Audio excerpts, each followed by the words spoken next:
Hello and welcome to the F1 in Schools 2021 UK Regional Finals for the North. My name's Mark. I will be hosting the show today with Nelson Vale. Hello everyone. Nelson, first up, let's find out what's coming up on the show. So we're going to meet the teams. We're going to just quickly find out who's competing for their schools in the North Regional this year.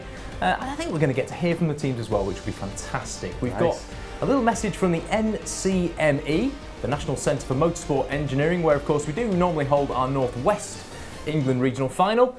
We've got the expert verdict, Nels. How exciting. We've got a studio expert, a studio pundit who's been having a look over the team's work, who's going to be helping us here commentate on the racing, and generally an all-round good F1 in Schools alumni. So we'll meet our studio expert very shortly, and then it's the one you've been waiting for, Nels. Racing. It is the racing, yes indeed. So that is all coming up over the next, probably hour or so, isn't it, in the show. Amazing stuff. Well, you might be sat at home or you might be competing for the first year this year wondering what all this F1 in School stuff is really about. So just in case you had any questions, we put together a little explainer video just to talk you through it.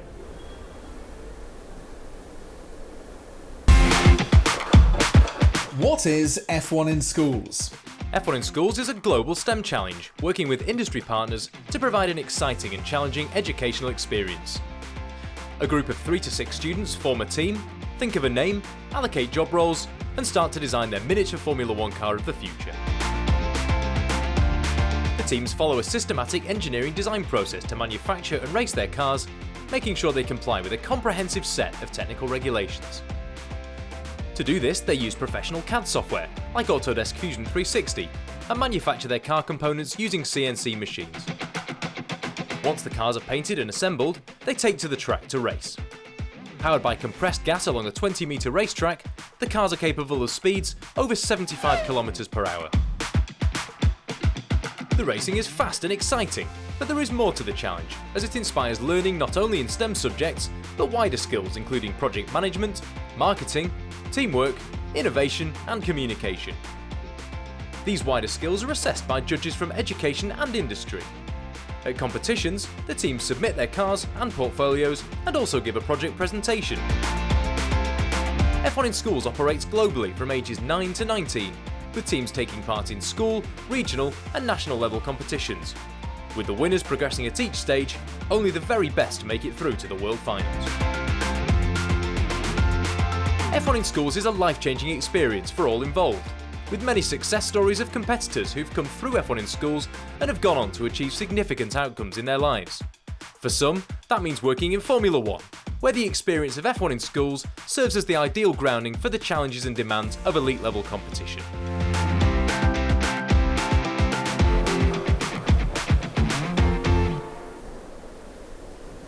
Well, good to see a little bit about F1 in Schools there, Nels, just in case you weren't quite up to speed, but I think I learned a thing or two myself there. Yeah. Right, I think the time has come where we should probably meet the teams. So, Nels, I think we're going to see who's competing in the North Regional Final this year. Right, here they are, lining up on the grid. So, I think, Nels, we'll take these in turns. Do you want to start off? Yeah, so we have Velocity. We've got Zenith Racing. And we have Velocity. You read them out already, Nelson. Oh, no, it's a second Velocity. It's the second one. We've got 6 gears. We have Velocity. Oh, no, sorry. Velocita. We've got CH Swift. We have Nebula Racing. We've got SBA Avidity Racing. We have X Racing. And finally, last but not least, from way up in the north, Igneous Racing. Right, okay, well, that was us doing a kind of all-right-ish effort of reading the team names down, Nels, but should we hear it from the teams themselves? No, that would be perfect. Let's hear it from the teams. Let's have the teams introduce themselves.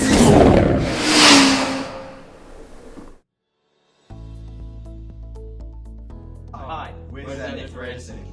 Hi, we are Velocity Racing. We are Team CH Swift. Hi, we're Team Velocity. Hi, we're Team Nebula Racing. Alex. I'm Libby. I'm Missy. And we are SBA Avidity Racing.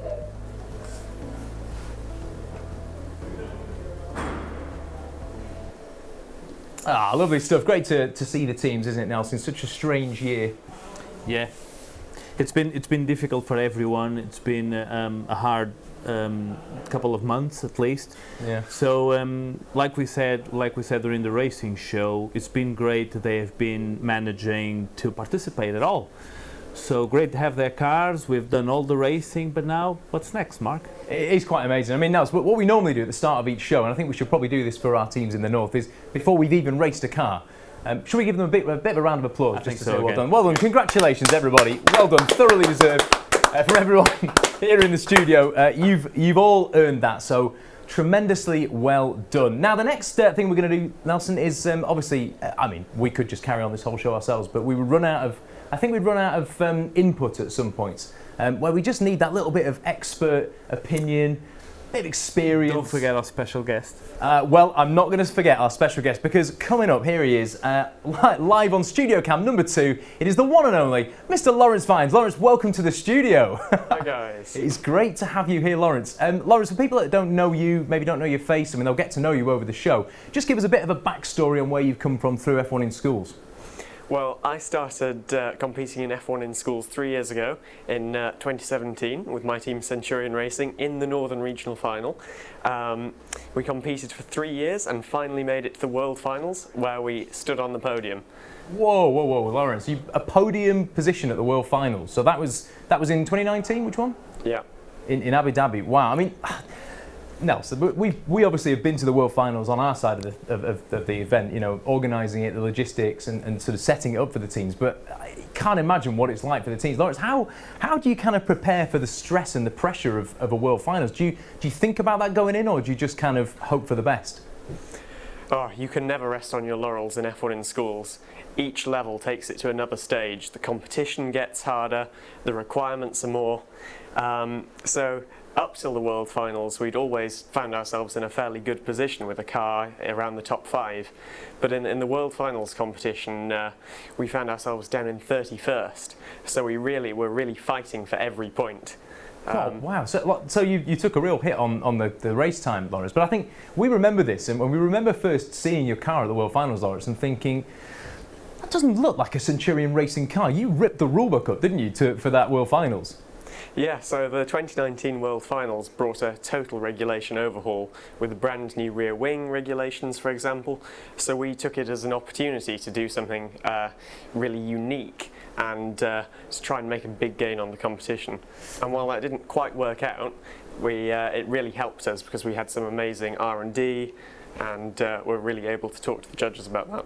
Yeah, I mean, agreed. We all took a breath, didn't we, when we first saw the car now? So it was quite something. Quite a design revolution. Absolutely, it was. Thank you, Lawrence. We'll come back to you at various points. I know you've been having a look at the team's work. I mean, just have you been impressed with what you've seen just overall? Oh, completely. The level is just raising year on year. I think we might have another few Yorkshire podium finishers here. Here it begins, the Northern rivalry begins. Well, thank you very much, Mr. Lawrence Vines. Lawrence, great to have you in the studio. I'm looking forward to your bits of input on the teams. I'm keen to see what you make of them. Well, we've said before, and you know, here's another point to remind ourselves, that F1 in Schools only really works using the support of some inspirational individuals and organisations around the UK. One of those such is the NCME, we mentioned them at the beginning, the National Centre for Motorsport Engineering, where we normally hold our North West Regional Finals. Here with a quick message for the teams from the NCME is Mark Busfield. Hi there, this is Mark Busfield from the University of Bolton. And I just wanted to say a couple of quick words to all of you participating in the F1 in Schools contest. Here at the University of Bolton, we've been really proud and privileged to be able to host your regional finals here for the Northwest.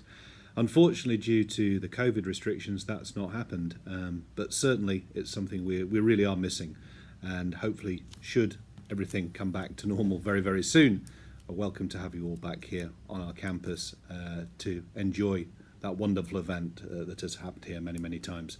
In the meantime, I take this opportunity to wish you all the very best. Lots of luck, knuckle down, do a cracking job and come up with some really innovative ideas. And we'll hopefully see you here in the not too distant future, where hopefully we can sort of see who has got the best project. Take care, have a cracking summer and enjoy. Thanks, Mark, and great to hear from one of our regional coordinators. I mean, Nels, you used to obviously coordinate F1 in Schools back in back in the day in Portugal. I mean, how important is it to have organisations like the NCME all the way around the country to help you boost and grow F1 in schools? Well, that support is crucial because it's where when the team is facing their first difficulties, they need to reach out to someone. So those local coordinators are going to be the ones extending the hand and saying, right, we have the right equipment or we have the right advice, and they can even put them in contact with some mentors from the industry. Sure, and obviously, of course, you know, help in running those events themselves. Obviously, the NCME, we run one of our events there, so we get the ability to go and use their space. So, yeah, again, thanks to not just the NCME, but all our coordinators and venues around the country. We hope to be with you very soon again. Now, just moving on to the next little segment in the show, we're going to refer to them throughout the racing, and you guys may be familiar with them at home, but for anybody still not quite sure, here's a little explainer video just to talk you through how the different classes in F1 in schools work.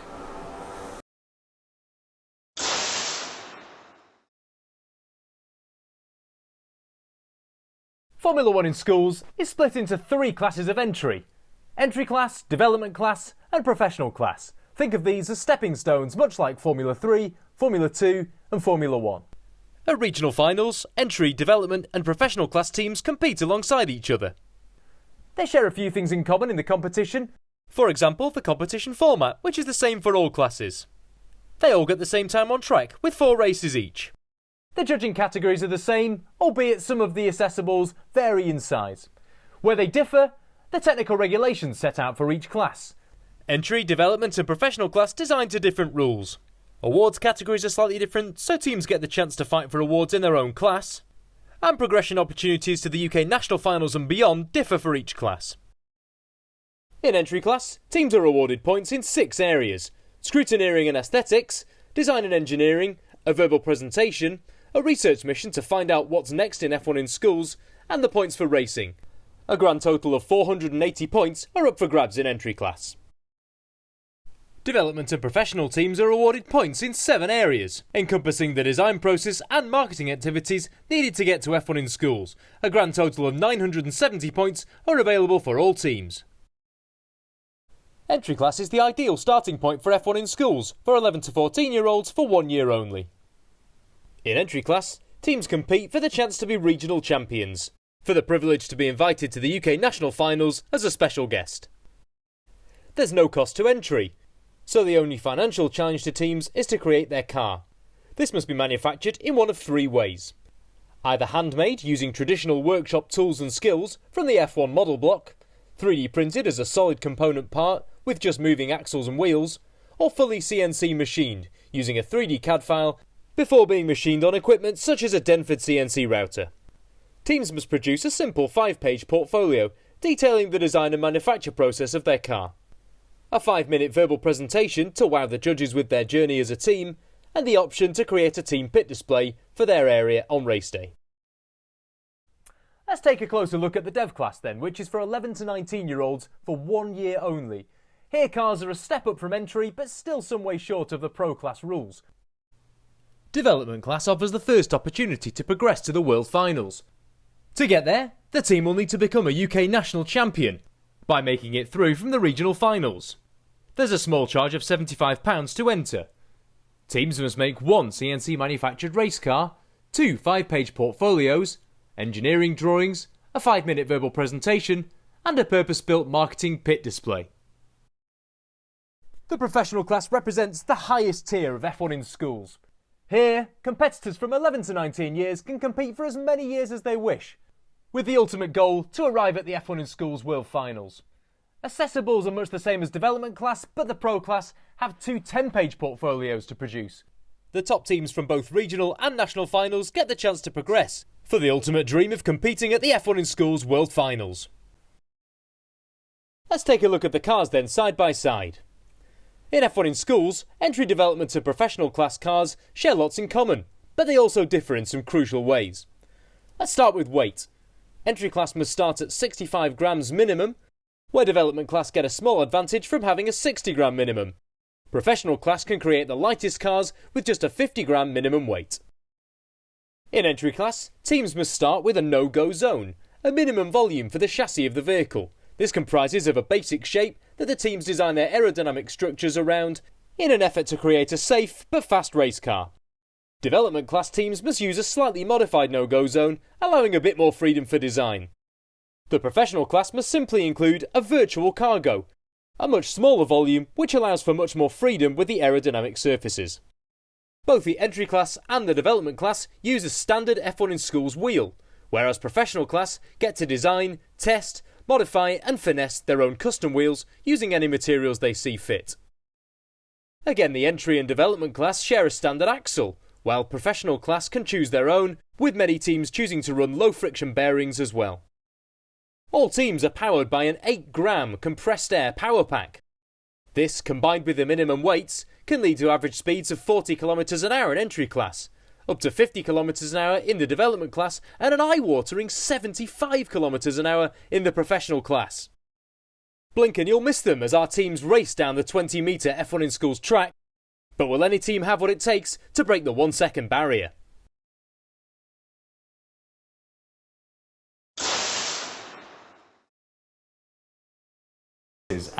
So that's that. Really moving on now. Nels, I think it's probably getting towards that time of the show where you get really, really excited. Don't tell me we're going to see some races. You are going to see some races, Nelson. Yes, you are. But before we do that, we're going to talk the guys at home through the racing format. So we're going to get a little chance just to talk through exactly what happens. Nelson, I'm going to hand over to you at this point. If you want to just talk us through on screen what happens at the various stages of the racing. So we have received the cars. So we're going to race for 4 times for each team. So every team races twice in each lane. And the lowest team number starts in lane 1. So we then, after the second race, do a lane swap. So the teams will have another 2 races in the different lane. So there are no reaction times, so just automatic races, and the breakages are fixed by F1 in Schools. And then most importantly, Nels, your big one there, of course, the fastest car award wins. So regardless of the car that is going to top the leaderboard, because we're showing all the races and of course we're going to see some pretty fast cars, now the question is, does your car comply with all of the performance regulations? Because the consequence of failing a performance regulation is, unfortunately, you cannot win fastest car or the best engineer of the world, the best engineer car award. Yeah, absolutely. So it's a little bit like when you're watching the real F1 race, you might have the little investigation symbol next to a car, which means there might be a penalty coming for that team. Again, we're watching the racing now, knowing, okay, that car might have gone fastest, but if there's an error in the scrutineering there somewhere and there's a performance regulation fail, that car might not necessarily win the fastest car award and the best engineered car award when we get to the awards ceremony. Well, interesting one to look out for in the awards show, but for now we're going to concentrate on the racing, and Nels, it's the time that you've been looking forward to the most because it is time to go racing. First up, we're going to be looking at the entry class, and I think Lawrence, you're over on the tech pad. Lawrence, do you want to talk us through this first entry class car, please? So first up we have Velocity from Huddersfield Grammar School. Now we can see there 20 grams over the minimum weight for entry class, which is 65 grams. And we can see that as the car's right at the maximum length of just under 210 millimetres, that might be where they took that weight penalty. The reason that teams generally go for longer cars is that you can make features have a more gentle incline, where it should cause less disturbance to the air. Interesting. Okay, right. So, I mean, it's a really good spot actually that this car is running quite heavy, I suppose, for an entry class car. But I mean, we need to probably say, Nelson, that this car is racing against the ghost car in lane 2. I mean, do you want to just explain quickly what's happened there? Well, because it's just we only have one team in the specific region racing in entry class, so they're going to race alone on track. Yeah. I just wanted to point out something really quick. So lots of entry class cars are using 3D printed to produce their cars, and this is something for the teams to research back at home. There's several ways that you can 3D print a part, and in this case we're talking about the car body. So you can do basically a massive, no gap between the layers and the car gets really heavy, or you can research for honeycomb structures where the 3D printer will still be quite strong, much lighter. It's a real F1 style weight saving there, Nelson. Lovely stuff. Well, nice little bit of analysis. One for homework. It's another one just to sort of say, I mean, we're obviously looking at nobody being in lane 2 here, so the car's going to race on its own. I mean, Lawrence, is this necessarily a problem for Velocity, or is there potentially an advantage there to racing on their own? Well, I couldn't say for sure, but the car in the opposite lane must create some kind of turbulence as it goes by. So we could see it having much cleaner air going onto the wings. So perhaps the aerodynamics will behave just as intended by the team. Interesting. That is such a good point because, you know, obviously this team's going, oh, well, we're not racing against someone else. Actually, Velocity, this might be an advantage to you. So there's only one way to find out. Nels, we're going to go out onto the track now. The guys are ready out there. We're going to see our first race of the North Regional Final. Nels, over to you to commentate this one out. Right, so we have, as you can see, Velocity in lane 1. The car is all ready to go. All the lights are going to come on and they're off. So because we only have one car racing, the system is just trying to calculate if we have a second car arriving on lane 2, and as soon as it detects that we don't, it gives us the race time. So it has a 1.622. That's actually not a bad time. Yeah, okay, that is not a bad time at all, actually, now. So we've seen slower times in the entry class, so actually, even though we've got nothing to compare it to in the North, we know from the other regions that actually that's quite a competitive time from Velocity. So, interesting, good first race, and I don't think we're hearing any issues from the track guys at all. I think that the car's lasted and has survived the race. So, let's go again to race number 2 and see how Velocity perform again in lane 1. Okay, so in second race in lane 1 with Team Velocity. There he goes. Again, we just have this little delay. Yeah, we have a little delay. Computer has a word with itself and goes, no, we're just racing one car. And in comes the time.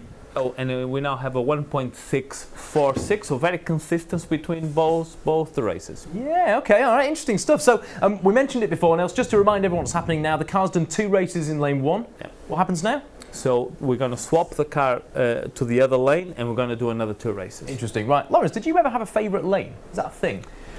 So teams often find themselves having favourite lanes. We found it to be a bit of a myth. You find it switches throughout the day and then you realise there isn't really a favourite lane.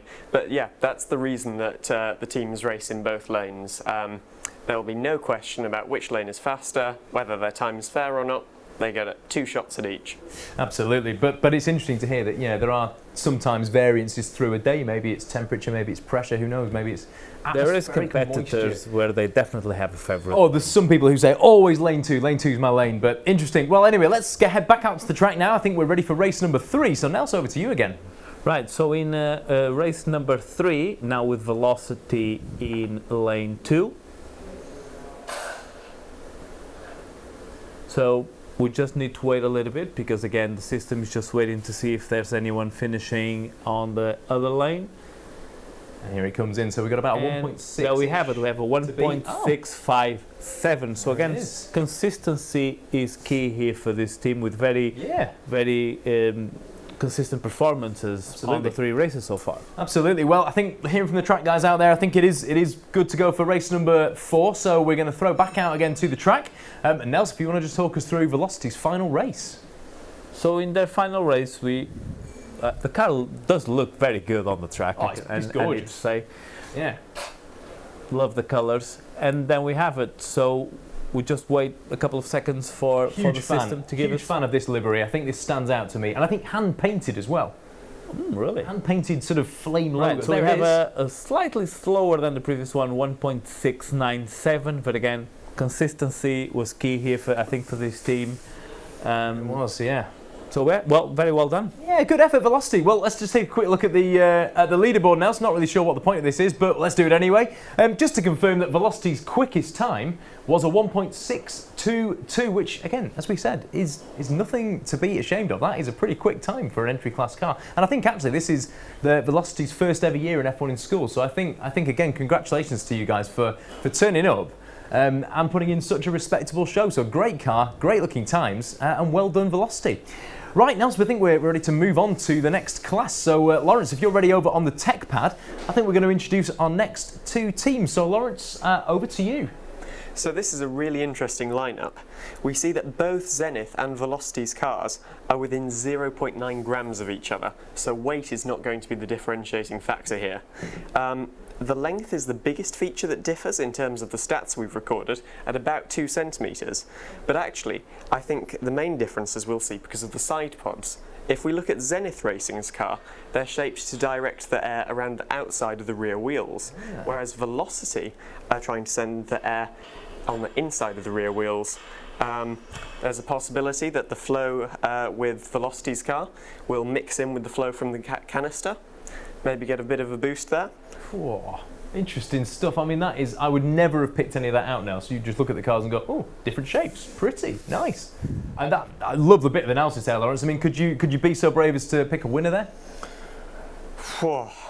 I mean, I'd have to have confidence in my own designs and say that Zenith Racing, they had a concept similar to one that we've run in the past, so let's go with that. It's funny you say that. I was just thinking that's got a little bit in common with one of the old Centurion cars. Nelson, I mean, for balance, should we just say, come on, Hanson, let's have it for Velocity again? Yeah, I'll be Velocity. Yeah, anything that begins in Velocity, Nelson Vale's having it. Right, let's head to the track. Nelson, if you want to commentate us through race number 1.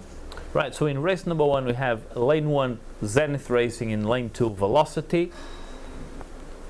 The first of the development class, and there we have it. So it's Zenith Racing taking it with a 1.280 with a very good split time. Wow, so not just very good split times, but really close times. Lawrence, you called it absolutely spot on with the weight being no issue. I mean, did you see those times being so close? Could you have predicted that? I mean, 1.28 and 1.31. Wow, not that close.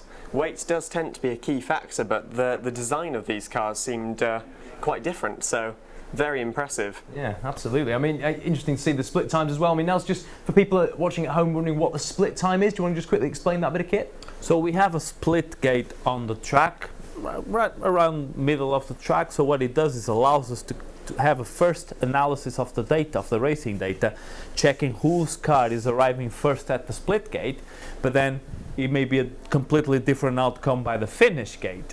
And on this rate, that didn't happen, so the car that went first through the split gate actually won the race. But sometimes, and I bet you all we're going to see it, a car goes first through the split gate, but the other car manages to arrive first. Yeah, Lawrence, I just want to throw it to you at this point. I mean, is that something that you see quite often in car performance, that you might have a quick initial phase and then the car slows down quicker, or vice versa? I mean, what can you tell us about that, kind of the profile, I guess, of a race in acceleration terms? Well, completely. So on the initial force, the friction within the axles takes less effect. Whereas in the second phase, where it's not powered at all, it's all about wheel alignment and friction. So we're probably seeing in the speedier second phase that it's down to maybe a little better build quality.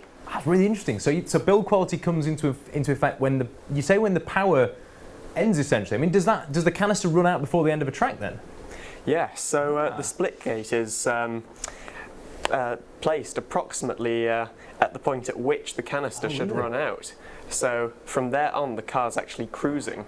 Interesting. So we have so we have a sort of acceleration phase, then a cruise phase on the track.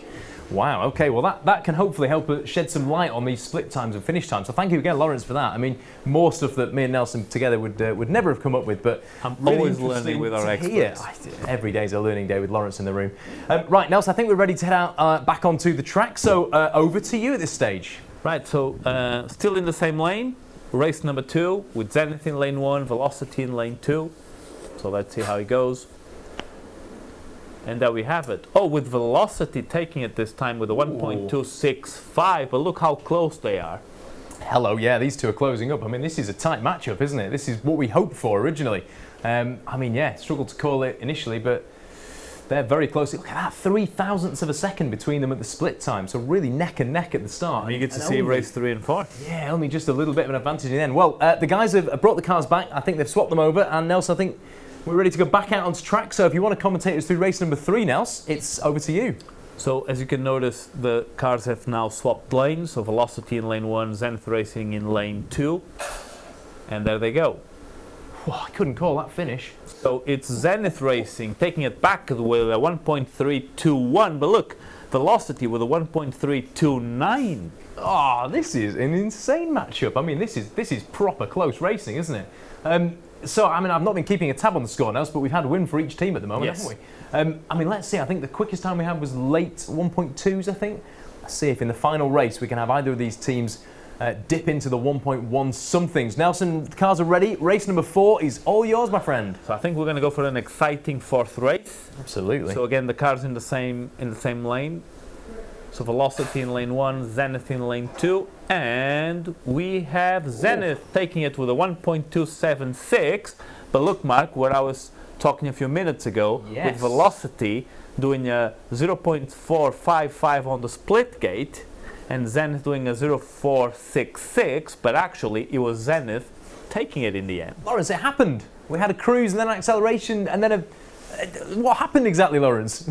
Oh, well, that was a really exciting race. So we do see there how the Zenith car might have had a little bit better build quality. But it varies car to car, race to race. Very exciting racing. What a close finish. Are we saying genuine overtaking as well in F1 schools? Yeah. There's so many factors that we could be here analyzing, but the pressures that these cars suffer during the 4 races may actually be changing the car from race to race. Yeah. So I think the quality of manufacture will definitely play a big role on this. Yeah, definitely. It looks like it will. I mean, we're talking a lot about the cars here, a lot about the engineering, a lot about the aerodynamics, but of course there's so much more going on in F1 in schools, isn't there? Around the sort of the edge of the project, the enterprise, the marketing. Just to give you guys a little bit of an inside line into what exactly it is the teams do and how they're judged, here's a little explainer video on the enterprise judging. Enterprise judging forms a central part of a team's point score. Teams produce a portfolio, a team identity and a pit display worth 180 points. The judges are looking for evidence of project management, teamwork, sponsorship and marketing, an F1 in Schools project evaluation and the presentation of a document, all counting towards the portfolio score. Team identity is scored on its own, while the pit display takes 3 categories: marketing, graphic design and actual content. With 3 separate assessments, it's a multimedia judging area. For the portfolio, development class produce a 5-page portfolio, where professional class produce a 10-page portfolio. With teams essentially creating their own businesses, our judges need to have experience of this too, with a wealth of experience coming from across industry, from business owners, entrepreneurs, to marketing and sponsorship specialists.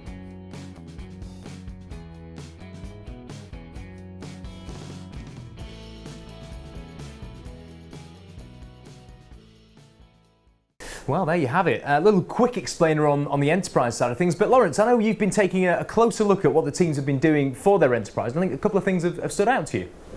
Yes, exactly. So looking through the team's enterprise portfolios, Zenith Racing utilised something called SWOT analysis. Now that stands for strengths, weaknesses, opportunities and threats. So in F1 in schools, you often find yourself with very tight deadlines, so it's really important that you make the right decision the first time. And how you make the right decision is you make an informed decision. So by filling out a SWOT analysis, you can decide on improvements to your original plan and generally make more informed decisions. So this is a process often used in business, and I'll quickly take you through how you make one of these. So, you start with your SWOT matrix. So you've got 2 rows and 2 columns. So the top row are internal factors. So these are things to do with the team. And the external factors might be things to do with suppliers that you outsource elements to. And you can see that the left column is positive factors and the right are negative. So you fill these boxes in, and from there you can come to conclusions and make better decisions. Oh, project management. Stuff. Wow, yeah. Completely and perfectly integrated in the competition. Very much so. Thank you for showing us a little quick example there, Lawrence. I think we'll probably come back to you later on for some inside info into the team's design and engineering work as well. But yeah, SWOT analysis, that's one of those things you hear about and you sort of think, I probably should do that. But great to see the teams have gone into that. And Lawrence, thank you for your little bit of analysis there on that. So, Lawrence, if you stay there for us for now, please, because we're going to throw over to the track and we're going to see our next 2 teams up, of course, in the development class. So, Lawrence, if you want to talk us through this next head-to-head, please, what's caught your eye? I have to say the competition doesn't let up, because we've got another here that's almost too close to call. So we can see that there's actually quite a large difference in the weight here of just over 3 grams. Now we'd expect this to be the deciding factor. However, we can see that Velocita's car is just that little bit taller, and also yes, a little bit it's fair. Don't be nervous. No, don't be nervous, Lawrence. It happens to at all stage. So it.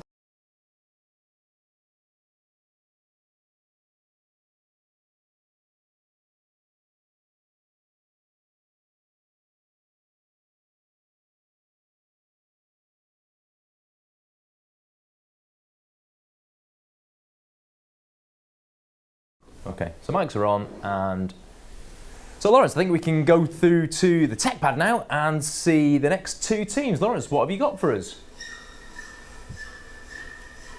Well, the competition doesn't let up. We've got another pairing that I think is almost too close to call. So we'd usually expect Velocita to run away with this one, as their car's 3 grams lighter.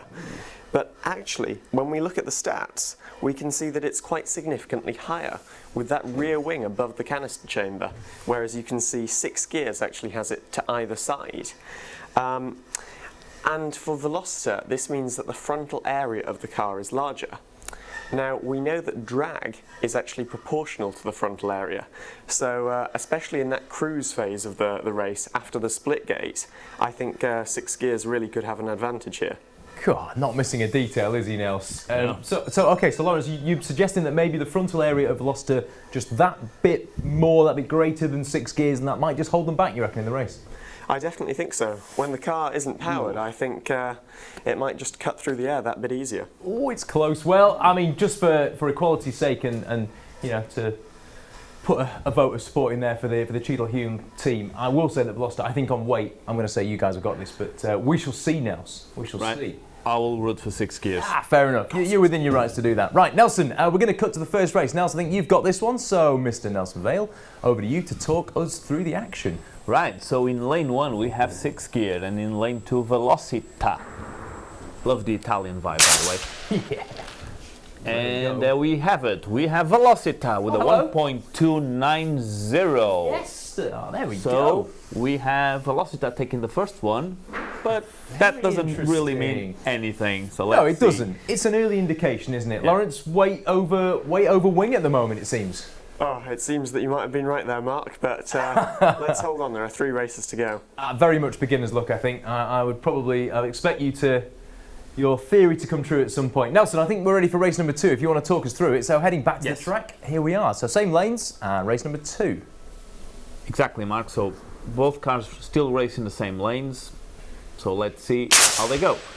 Here we are. That was close, wasn't it? And look at that. We have 6 gears taking it with a 1.324. Not too far away, Velocita with a 1.343, so very close. Yeah. But that's tight, isn't it? Must have been the wing that time, Lawrence, right? Well, we actually see there that in the cruise phase, we see that Velocita were ahead at the splits, but 6 gears just clinched it at the end. So a bit of, let's see what they can do in the last 2 races. 1-1. Interesting. It is 1-1. Right. We're going to go back to the track shortly. They're just swapping the cars over as we wait. So obviously the cars come back now, so they swap lanes, and we have 2 races in the alternate lanes. So back to the track, I think, for race number 3. Nels, over to you. So race number 3, as you can see, Velocita is now in lane 1. 6 gear is now in lane 2. Nels, these are 2 great-looking cars, aren't they? Great-looking cars. And we have Velocita taking over the 1.329. Again, 6 gear not too far away. Very, very close between the second and the third race. Yeah, very much so. So I think currently this stands at 2-1 Velocita. So 2-1 Velocita. Yeah, the team from Cheadle Hulme really just started to creep ahead in this pairing. Okay, we're down to the last race in this round. So Nelson Vale, if you can talk us through the action, we're going to head out to the track for race number 4. Right, race number 4. And let's see, I really love the yellow stripes in the car. It's just everything. I think the paint finishes are superb in these cars too. And there you go. There you go. God, you couldn't call it. So we have 6th gear taking it now with a 1.327, again very, very close between both cars. So this was quite the race. Wow. I mean, Lawrence, is this a good example of where there's a bit of a sort of trade-off between weight and aerodynamics? Obviously, we saw Velocity were just above that minimum weight. 6 gears a little bit higher. But of course, maybe the aerodynamic drag factor came in for Velocity. So is this where we see that sort of trade-off almost evening itself out? Well, I mean, we'll never know for sure. We'd need a 60-gram 6 gears car to tell, but it does seem that a bit of weight as well could help in that second phase of the race. Interesting, yeah. So we see again the difference between the launch phase and the cruise phase as we've been talking about. Wow, fascinating. Let's remind our audience that in development class there are no bearings, so it's the standard wheel system and standard axle system for both teams. Yeah, absolutely. Nelson, I mean, we did this in the Scotland show, and I feel like I've shortchanged you here in the north, because to commemorate the fact that we are in the north of England, okay, I bought you a little present. I bought you oh God, a box of Yorkshire tea, Nelson. There you go. Your favourite English tea. And this is, of course, the decaf version of a very famous brand of tea, who we won't mention. Nelson, I've gone to the trouble as well of making you a cup of English tea. Now, I know, Nelson, you've got a very specific and particular taste in tea. This is an English cup of delicious tea. Brewed with milk, made without sugar, made without cold water as well, which is your very specific and very Portuguese method of making tea usually. But there you go, happy North Regional Finals. To. Yeah, I think it'd be rude not to, really, wouldn't it? You've tasted ties, and now let's have a sip of delicious tea. What's your feeling there? I prefer orange juice. You're gonna go Cristiano on us again? Probably. Okay. Well, let's move on quickly. So. We all know F1 in Schools couldn't operate around the UK without the help, support, and the guidance sometimes of some inspirational people, the F1 in Schools judging team. Earlier this week, we caught up with one of our judges to find out what they've made of the competition this year. And question for you is as well, can you work out which soft toys Nigel's got behind him on this occasion? He always tries to throw in a bit of a little trick of the eye behind him. But yes, here's Nigel to tell us what he's made of F1 in Schools 2021. Hi, my name is Nigel Higgins. I'm an engineer by trade, having served a technical apprenticeship and spent the first half of my career working on mainstream and conceptual design of aircraft wing structure in the design organisation of Airbus. That was followed by a number of roles that were in the grey area between engineering and IT, such as developing automated design applications, before my current role as an architect in a multinational product lifecycle management lab team, which is part of the engineering IT, or information management as we prefer to be called, in Airbus. I actually get asked this a lot, and really there's no such thing as a typical day. I could be preparing, demonstrating, or running a virtual reality session on or off site, or even actually inside aircraft wings capturing images for some of the panoramic work that we support and putting these together, or even involved with teams across Europe on scoping and defining technical projects, capabilities and services that can also involve technical investigations from a number of angles. I think it allows them to develop as a team really well, where you can not only work but seek sponsorship and support to develop and add value in areas that you're most interested in. So each team member can do something very different, and I think this is where it adds value beyond a normal academic project. For example, you could have roles of engineers working on a car, as well as graphic designers working on the branding, etc.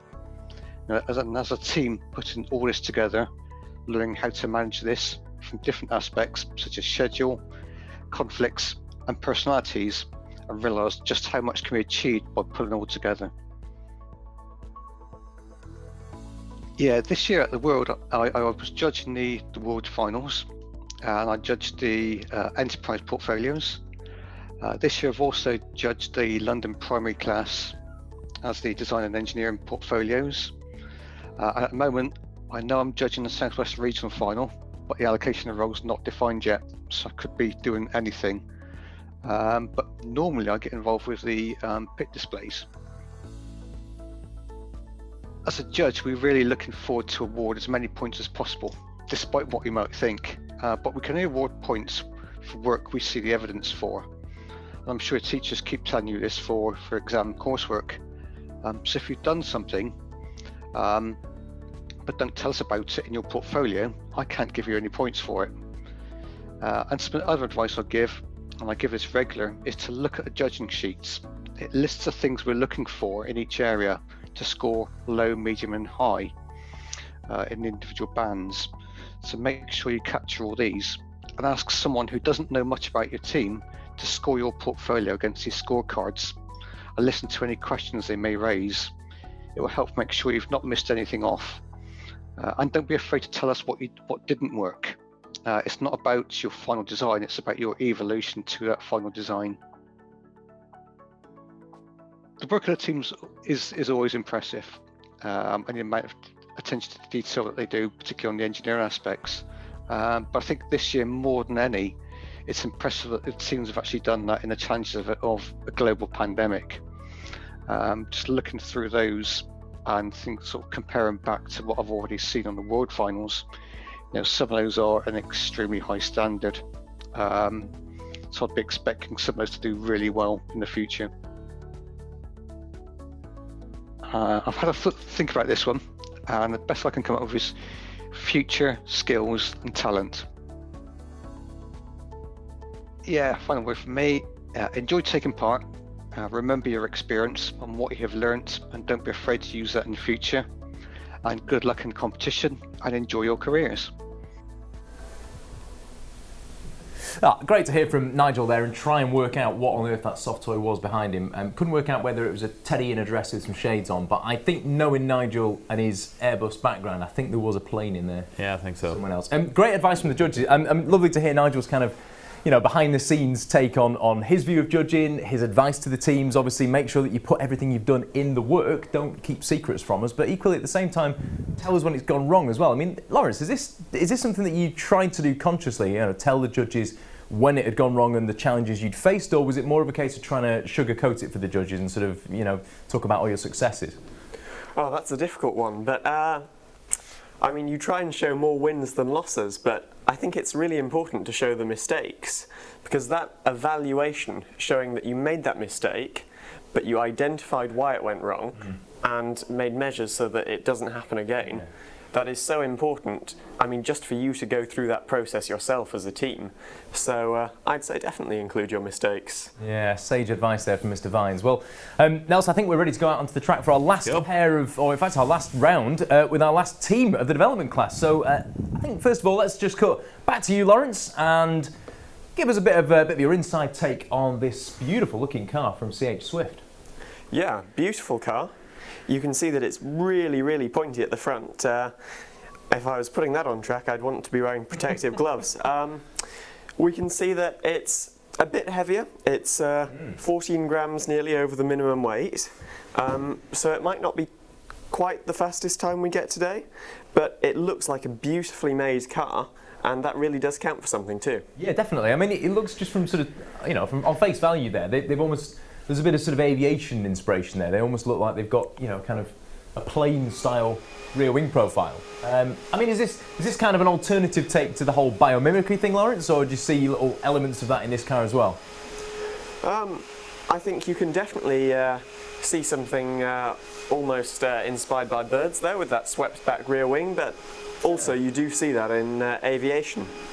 So a bit of both. I guess there's a lot of shared features really, isn't it, Nelson? I mean, wouldn't be F1 in schools without biomimicry. No, and let's not be distracted by the sounds of the Denford HQ factory, because that's where we're live from. So it's a factory that cannot stop producing the F1 in schools equipment for you guys. Absolutely not. Let's focus on the racing. The engineers don't sleep here, and neither do we. But Nelson, I think we can go to the track, and I think you're going to talk us through CH Swift's first race out to the track. So, race number 1, in lane 1, CH Swift, here we go, that is a gorgeous all lights machine.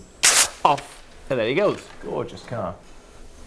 So what's happening now, it's because we are racing just with one car, the system is just waiting to see if there's any cars crossing on lane 2 before he gives us a time. Sure, so and there we it is. go, we have a 1.597.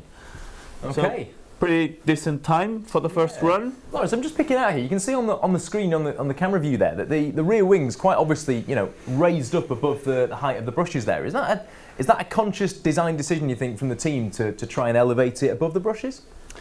Well, it's a really important factor in F1 in schools that your car doesn't race once. To get the points, it needs to survive. Yeah. So, with experience of competing myself, I'd say we'd got it wrong a fair few times. But after that first round of testing, where you see the wings fly everywhere, hopefully you fix it after then. But some really heads-up design from CH Swift. Yeah, I'd agree. It looks like they've obviously tried to avoid the brushes there, and yeah. There's been no breakages yet. No, Nelson, why did you say that? Let's see. Well, there haven't been so far, you're right. I'm not going to jinx it. Well, maybe until the glass class. Might have already done it. It might be too late. The glass class, as we refer to them lovingly, the professional class. Well, Nelson, I think we're ready out on track for the next race. So if you want to take us back to the track and talk us through race number 2. Right, in race number 2, that is looking very shiny. Oh, so shiny. And it goes. Go on, Swift. Perfectly, that rear wing avoiding the deceleration system completely. Really well thought. So we're just waiting for a few more seconds, and there we go. We have a 1.551. So see, very consistent between racing 1 and 2. And a little bit quicker actually this time. So maybe the car just loosening up, getting into its stride.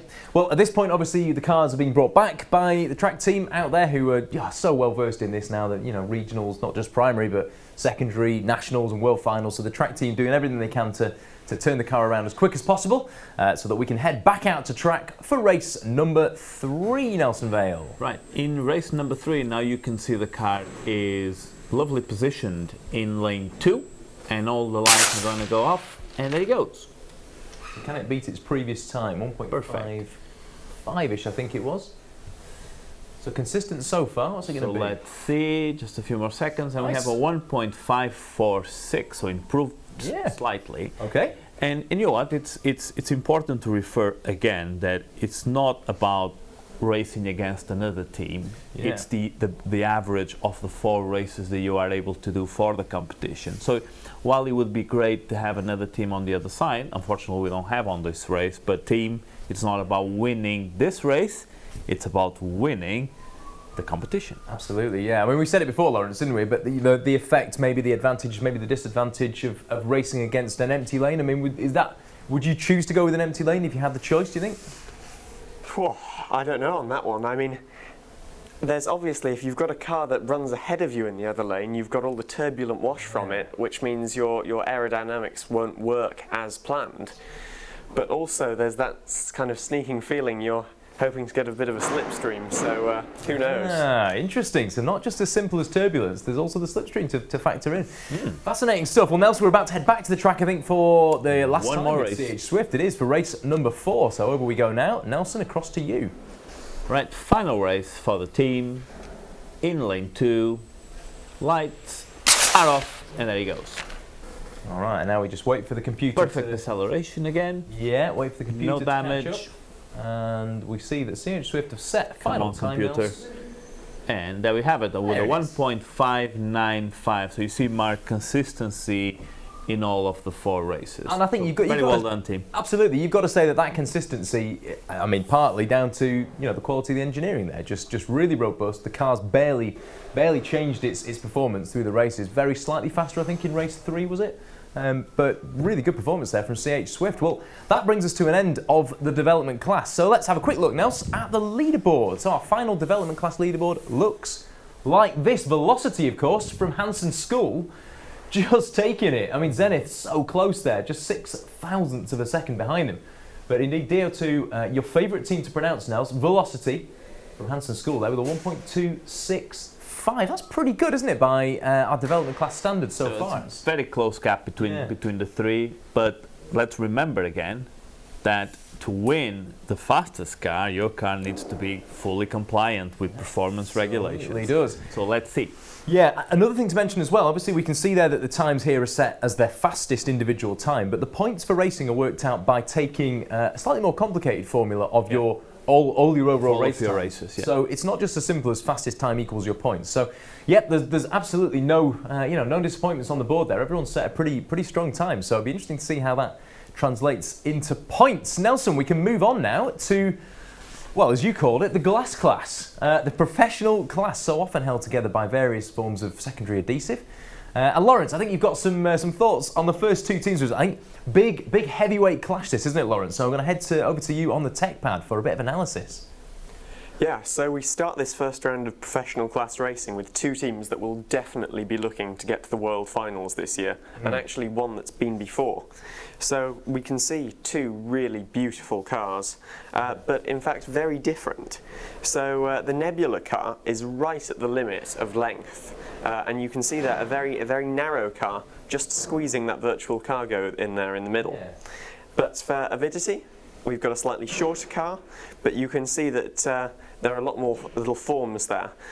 You've got this high front wing, you've got these little notches over the body, which we'll get back to later. Ooh. And yeah, I'm really excited to see how these fare. Yeah, I mean, as you alluded to, Lawrence, these are two teams that we know well. You know, we've seen and have heard, obviously, Nebula and SBA Avidity Racing. Of course, you competed alongside SBA Avidity Racing over in Abu Dhabi, didn't you? I mean, they were pretty strong back then, having come from development class, I think, into the World Finals. Indeed, I think they might even have been faster than us at the World Finals, so they definitely know how to build a car. As do you, Lawrence. Thank you, Mark. I think something worth mentioning before we go racing, though, is you see on the screen there that Nebula's car comes in at 49.5 grams. Now, they'll have submitted their car underweight, but that won't be how it races. So for every 1 gram underweight, there are 2 grams of ballast. So as they're half a gram underweight, their weight will have been brought up to 50.5 grams, putting them at 0.4 more than Avidity. So even closer than it looks. God, I tell you what now, this is why we get Lawrence in, for those little moments of analysis. I mean, it's spot on as well, and you couldn't have two more sort of opposing cars design-wise, could you? SBA obviously looking really kind of very technical and almost very scientific inspired design. Nebula, almost in comparison, is such a sleek and minimalist shape. Two different approaches to the rear wing. Yeah, I mean, Lawrence, that rear wing on Nebula looks eerily familiar to something that I think you you put forward yourself. Are you in any position to comment on what the design motivation would have been behind Nebula's rear wing? Completely. So there are a few factors on that. You see, it looks to have a bit of a downward angle to the back. Yeah. So rather than a wing that you might see in F1 that's curved upwards to create downforce with the air pushing the tyres into the track, this is actually to lift the rear end up. Because the cars at 50 grams are very light. But then you place a metal canister full of gas right at the back end of the car, so all of that weight goes over the rear wheels. So there's a thought that by adding a bit of lift to the back of the car, you could balance that out a bit and make the loading on the 4 wheels more equal. Wow, right, okay, so effectively trying to counteract the weight that we add with the canister as it goes in at the race start. I mean, lovely little example there, Lawrence. And I mean, what I was getting at was that reminds me of a wacky car that turned up at the 2019 Abu Dhabi World Finals, which I think you do have here, and I'm probably just going to show us for a second there. Oh, there it is! Yeah, so this is the Centurion racing car from the 2019 World Finals. Oh, there it is. And as you can see, a very similar design on the rear wing. Angled down to get that little bit of lift, and yeah, it's also not in contact with this chamber, which aiming to reduce all the drag and turbulence on that chamber that's possible. A few other aims with this car. As you can see, facing the camera, it has a really low frontal area like we talked about before. And the one other really key aim was you can see that the car's really wide. It's the maximum width allowed by the regulations, and that is to take these wheels, which spin the air up and create loads of turbulence, take these away from the rest of the aerodynamic features, so they really do behave as you expect. That answers the question. You know what, I actually did wonder, we always used to wonder, Lawrence, why was the car so wide? Because you kind of, I don't know, you always think that Nebula's approach, the sort of minimal, tiny, narrow front profile is the one, but actually that makes an awful lot of sense, Nels, to try and keep the turbulent wheels away from what you want to be really efficient aero surfaces. God. I can tell you one thing, my friend. Yeah. I was in the scrutineering room when that car arrived, and all of the judges just went, What's this?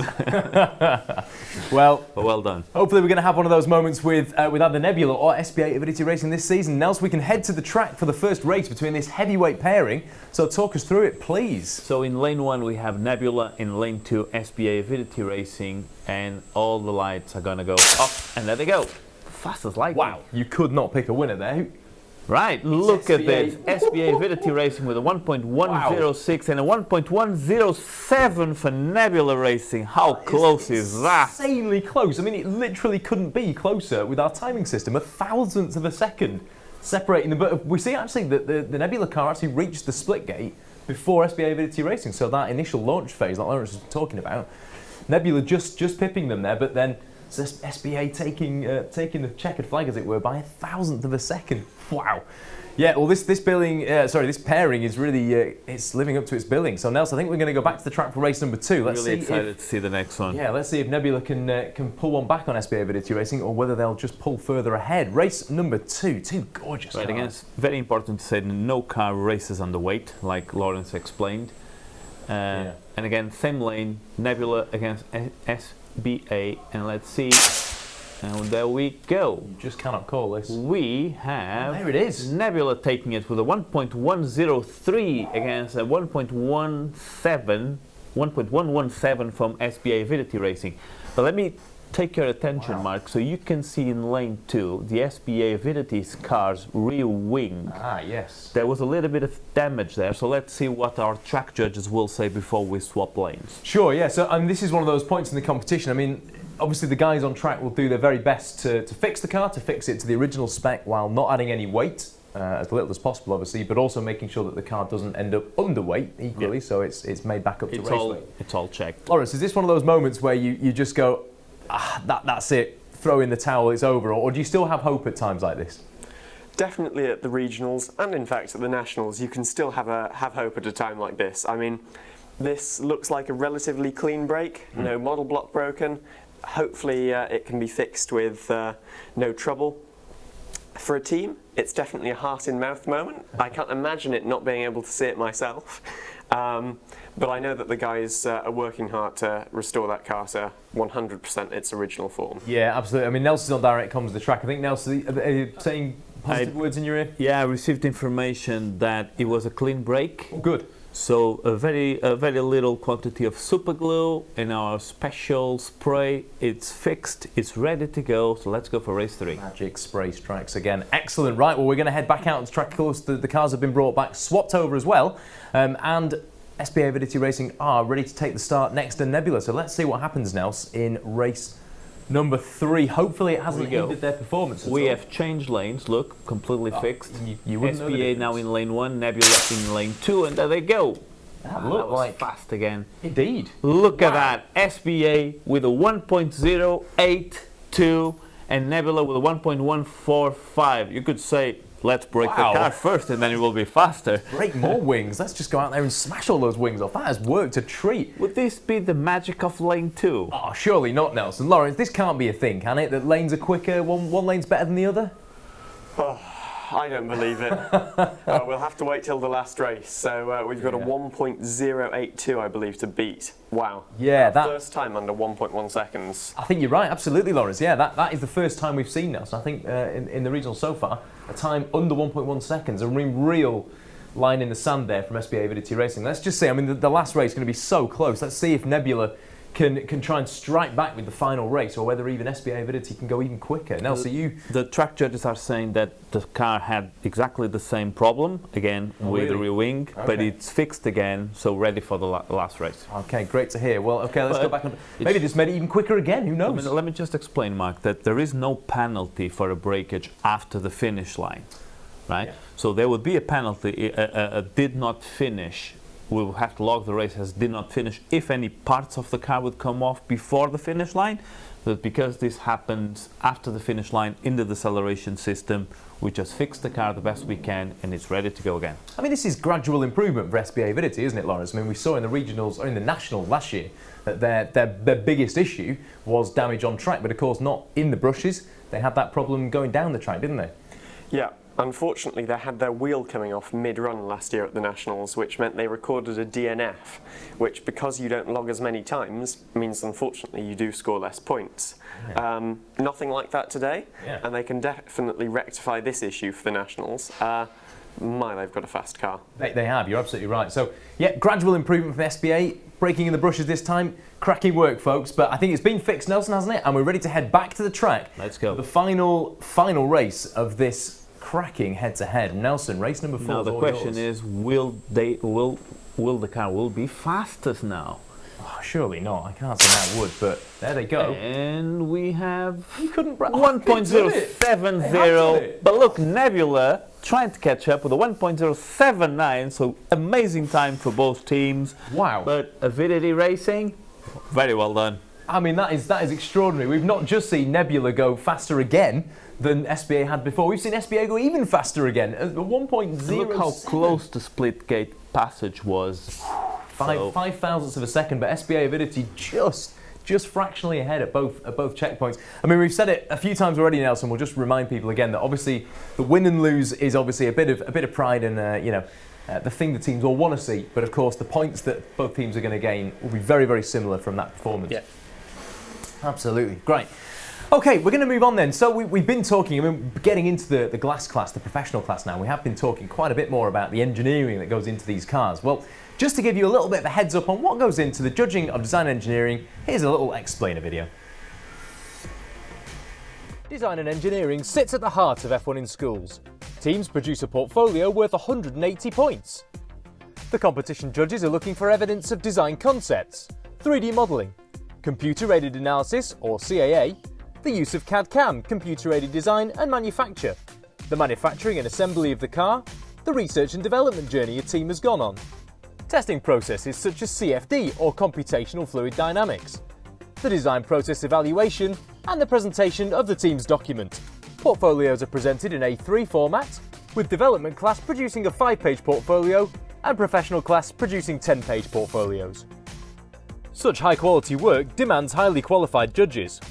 The engineering sector provides many of its finest minds to help judge F1 in schools, with a stellar cast of names from Formula 1, the automotive industry, aerospace industry and beyond. Well, there it was, Mr. Chirpy himself talking us through design engineering judging. Well, I know, Lawrence, you've been taking a closer look at the teams and the work they've done. So, Lawrence, I think you've got some little examples to pick out of what's really caught your eye in the team's engineering work.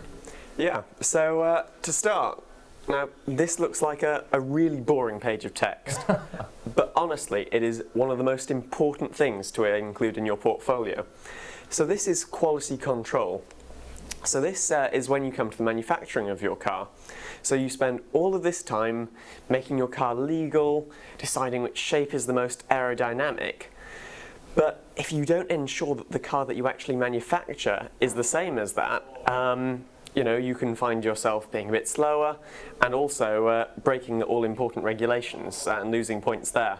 So quality control, making sure that the car you manufacture matches the car you designed, really important. And next, so I mentioned this earlier with our last race with Avidity, you notice these little ridges down the body of the car. And we also get a bit of a cameo here from biomimicry, as we can see that these were inspired by yellowfin tuna.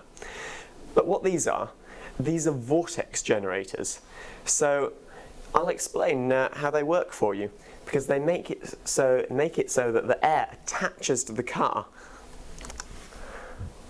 So we can see we've got a really simplified aerofoil here. So we've got the airflow coming and hitting this vortex generator, which, like a bit of a speed bump, slows it down. We see that we have these spiraling vortices created, and then the air passing over the top is dragged in, and this just sucks it in. That means that it doesn't detach and create turbulent flow and a lot of low pressure drag behind your car.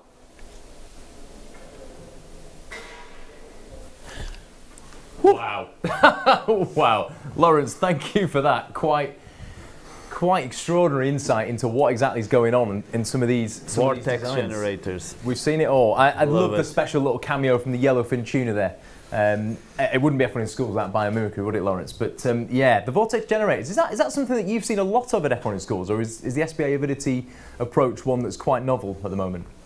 You see them taking lots of different forms. So what's quite common is to see them on the end of the front wing as little like diagonal fins. Oh yeah. So I think the aim of that is to keep the flow attached over the wheels, so you don't have the turbulence created by the wheels that I was talking about earlier. But very interesting. Yeah, I mean, it caught my eye, especially when we were looking at the cars initially. They've got them sort of placed down the body, as it were. So not in a place you'd expect to see a vortex generator.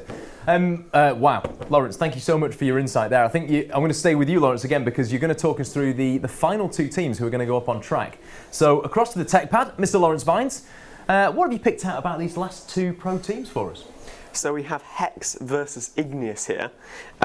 We can see that the Hex car is quite significantly lighter, just under 7 grams. And I have to say, I want to focus in on one element of the Hex design that really caught my eye. If you look at those side pods, they've kind of got two main surfaces. So they've got a top surface, which is a curved surface. You can see how that might guide the air over the rear wheels, coming at it over the front wheels. But in fact, the side of them is a bit of a concave surface there, meaning to send it around the outside of them from that perspective too. Also, I have to say, I loved the finish on the Igneous car. Like a bit of a pearl finish, really good looking car. Can't wait to see how they do. Yeah, very much so. I mean, you're right, Lawrence. There's almost like a sort of T-profile section, isn't there? If you would take a cross-section of the front of that side pod, it is like a sort of T-section. You've got a whole load of different veins and directions of airflow. What a fascinating little feature to pick out. Thank you.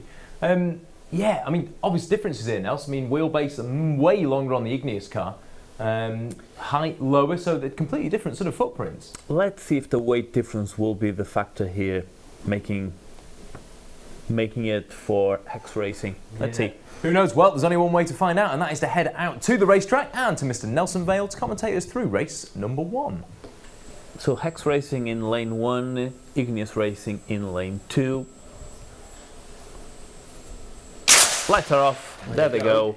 And we have 1.092. That's actually an excellent time for Hex Racing. Igneous Racing with 1.385. It absolutely is. And we have to refer to that wheel. A little bit of evidence was trying to escape the scene there, wasn't it? So that's not a DNF, because the wheel left the car body after the finish line. Sure. So it was just spinning back on what the inertia of the race, and just kind of carried on spinning it and left the deceleration zone. But yeah, of course, the race time counts, but the car now needs to be fixed, so that's where the guys will have been taking the car back off the track and putting it back together. I mean, Lawrence, a wheel coming off, is that one of the more risky things to fix in terms of your placement of super glue and the sort of the under pressure, can I keep my hands steady? Are they the real heart in mouth moments? Super glue in the bearings is what each team has nightmares about, to be honest, Mark. You really need a steady hand to fix this, but I know that our track team are on top form. Well, they've had to be. They've had to be. Yeah, they are. They're well versed in the pro class these days, and placement of super glue. So I believe, Nelson, I think you're in comms with the track guys. Was it a simple plug and play with a bit of super glue? It was. They were very careful. It was more of a pressure fit on the wheel, right. So they were very careful with the super glue. But again, the pressures that these cars are under during racing, let's see if the manufacturer will, let's see how the car will perform on race day. Yeah, definitely. It's such an important thing to remember when you're designing an F1 in schools car, that yes, it has to race incredibly fast. It also has to stop incredibly quickly as well, against a force. So yeah, really a huge design consideration. Well, Nelson, as you say, let's see if the car can withstand the finish, if both cars can, in fact, in race number 2, which I believe we can head out for now. There we are. Right, same lanes. Race number 2 with Hex in lane 1 and we. Ooh, now. Yeah. So we have a 1.121 for Hex Racing, taking it again. As you could see in lane 2, Mark, the car arrived, and then it followed with a wheel. My eyes weren't deceiving me. The wheel entered after the car. After, so unfortunately that's a DNF because the car did not arrive complete at the end of the race. Okay, so the car didn't cross the finish line in its weighed pre-race state. Obviously it had come apart down the track, so very similar to what happened to SBA Avidity Racing, of course, in last year's national finals. It's something that can happen to the very best of the teams. Yeah, very similar. Yeah, I mean, well, there we go. So, of course, the race not counted as a finish. The guys will be fixing the car now out on track, ready for race number 3. So, taking the cars off, giving them a little bit of love and care. But look at the split gate time of Igneous Racing. Wow. That's one of the fastest that we have seen so far. So, really good start. But again, those pressures on the wheels. That's a really good spot now. It's that 0.310. That is rapid. I'm not sure even Nebula and SBA were punching out really that quick. Kind of speed. That is quick. Well, I think, Nels, can you hear from the track? I think we're ready to go out. We're ready to go. Yep, I'm hearing good words in my ear as well. So let's head back out for race number 3. With Igneous Racing in lane 1 and Hex Racing in lane 2. Let's have a close eye to the wheels. Oh no! I think we all saw it. So we could see right from the start the wheel coming off, but that's a Hex Racing taking it with a 1.098 and a 1.542 for the Igneous Racing, but unfortunately that's also going to be a DNF because the wheel. Now I think what's happening is the whole structure of the wheel is getting weaker and weaker. Despite the efforts of our racing team, there's not much they could do. I mean, you could argue that they could just fill the whole thing out of super glue, but that's not what they're trying to do. They're just trying to make the car look exactly how it was, being very careful in how they fix it. Sure, well, I guess, it's down to the guys to try and fix this car as best they can, but obviously they will do everything they possibly can. And I think, Nels, we're ready. We're hearing that they are ready to go back out onto the track for race number 4, so it sounds like it wasn't too much of a complicated fix. Here we are then for the final race between Igneous Racing and Hex Racing. Nels, over to you for the last commentary. Right, race number 4. They look good. And they're off. And you could see straight away again the wheel coming off. So Hex Racing took it with a 1.104 and Igneous Racing with a 1.449. Yeah, there it was. Lawrence, you were gesturing me wildly during that race. What have you spotted? I just thought a bit of a message of encouragement for Igneous was required because, you know, on the outside it looks tough today. There've been 3 DNFs, bit of a problem with the wheels, but I wanted to reassure them, the year that we got the fastest car in the UK, 2018, we were testing the car for the first time the day before the regional finals. We might have done 50 runs. It was a lot. And there was not a single one of them where the car did not detach with all 4 wheels.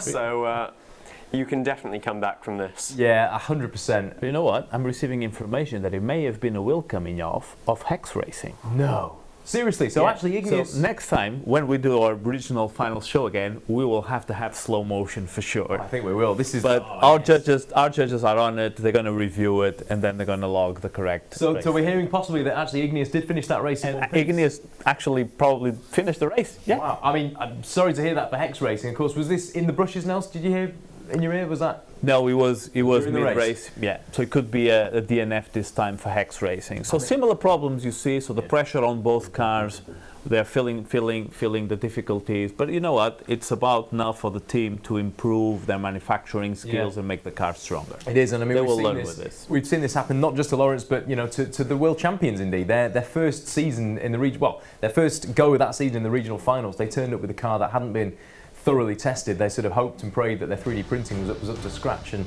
this was Evolve UK, who of course went on to become 2019 world champions. They sat at the start line, all the cameras on, all the pressure, a big crowd around us for the first race of the South London regional final. The lights went out, the car departed, and all 4 wheels just stayed at the start line. The car didn't go anywhere. It was a most distressing scene, I think, for the team, who frantically glued the thing back together. But of course, that was the start of what became their world champions season. So yeah, there's always a way back. I felt the stress on the team, and it's impossible not to. Yeah, they took the penalties and they fixed the car. Yeah. So that was an incredible effort. Yeah, very much so. Well, that brings the racing to an end today, guys. The glass class, the professional class, is now completed. So let's take a quick look at the professional class leaderboard, and there it is. SBA Avidity Racing, of course, taking first place with a fantastic time. I think that's going to be hard to beat in the regionals, Nelson. 1.070. So close behind It's going to them. be one of the fastest for sure. Oh, it has to be, yeah. Nebula Racing from Sandbach, really, really close. I mean, a very well-deserved second place there on 1.079. I mean, really all the way down, like we say, even, you know, Igneous Racing there on 1.385. We've seen slower times. You know, that is still a respectable time. They'll still get points for that. And of course, it isn't just about the racing. It's the racing points added to the scrutineering points, the engineering points, the verbal points, the enterprise points. So much to play for in F1 in Schools, a proper team effort. Now, that is all the racing concluded, so let's take a look at the final racing leaderboard. Ooh. And here it is. So, of course, SBA, we know are on top. Velocity, look at them there, they are in 4th place overall. I mean, that is a super little time. You know, 1.265, that's going to be quicker than a lot of pro teams this year. There we got Velocity. I mean, look at Velocity at the bottom there. In 10th place, Huddersfield Grammar School, their first year in the competition, and they are less than a 10th of a second away from the next development class team now.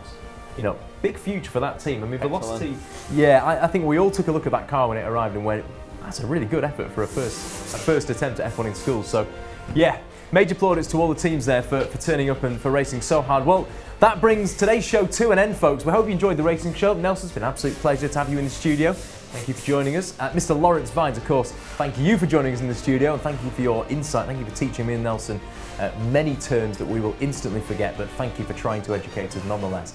Well, folks, it's not just about the racing, is it, Nelson? No, it's not about just the racing. Let's bear in mind that we have all the other judging categories, points coming in, and the judges are looking at all your work, and we're going to sum everything, so the presentations, the documents, the scrutineering, the racing, all of the engineering points, and then those are going to give us the winners. Absolutely. Nelson, you've got a cup of tea to finish. Folks, we're going to see you next time for your regional final awards show, but until then, it's goodbye from us, and we'll see you soon. Bye-bye.